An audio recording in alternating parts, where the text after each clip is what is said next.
You are going to elections in 3 states where you have non-BJP government. DMK, Kerala, Tamil Nadu DMK, Kerala and in Bengal. Assembly election Tamil Nadu இது ஏன் முக்கியம் அப்படின்னு பார்த்தீங்கன்னா, இப்போது last time பாராளுமன்றத்தில் ஒரு விவாதம் நடந்துருக்கும். அந்த நேரத்தில் வந்து பிஜேபி கட்சியை பார்த்து காங்கிரஸ் எம்பி ஒருத்தர் பேசியிருப்பார். தமிழ்நாடு, கேரளா, வெஸ்ட் பெங்கால் இதெல்லாம் வந்து நீங்கள் ஆளாத ஒரு மாநிலம், சரிங்களா? அங்கே உங்களால் நுழைய முடியுமா அப்படின்னு ஒரு கட்ஸோட கேள்வி கேட்டிருப்பார், சரிங்களா? அந்த ஒரு காரணத்துக்காகத்தான் இவங்க வந்து பிஜேபி கட்சியும் இவ்வளோ அக்ரெசிவாக இறங்கி வேலை செய்கிறதுக்கு முக்கிய காரணம். அதை வந்து ஆஃப் பண்ணணுன்ற ஒரே காரணத்துக்காக, இங்கே பிஜேபி நுழைஞ்சிடக்கூடாது அப்படின்ற ஒரு காரணத்துக்காக தான் இங்கே டிஎம்கே இறங்கி வேலை பார்க்குறாங்க, சரிங்களா? இது வந்து ஒரு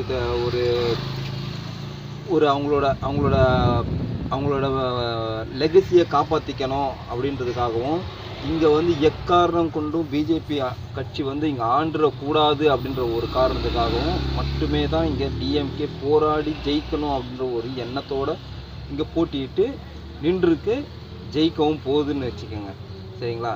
இதே வந்து பிஜேபி வந்துருச்சு உள்ளார அப்படின்னாக்கா தேர்ட் லாங்குவேஜ் உள்ளார வந்துடும், சரிங்களா? அதுக்கப்புறம் என்ஆர்சி இம்ப்ளிமெண்டல் வந்துடும், சரிங்களா? இப்போது எதெல்லாம் பேக் சைடில் இருக்குது அப்படின்றது எல்லாமே உள்ள நமக்கு எதெல்லாம் தேவையில்லையோ, நம்ம மக்கள் வந்து யாரெல்லாம் எதுக்கெல்லாம் அடிமையாக போவோமோ அந்த இருக்கிற எல்லா பாலிசிஸும் உள்ளார வந்துடுறதுக்கான ஒரு வாய்ப்பு இருக்குது.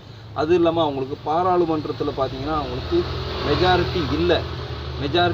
மெஜாரிட்டி வேணும் அப்படின்னாக்கா, அவங்களுக்கு வந்து இங்கே எம்எல்ஏஸ் கிடைச்சாங்க அப்படின்னாக்கா இங்கேருந்து ஒரு ரெண்டு எம்பி இல்லை 3 எம்பி லோக்சபா எம்பி உள்ளார போகிறதுக்கான ஒரு வாய்ப்பு கிடைக்கும், சரிங்களா?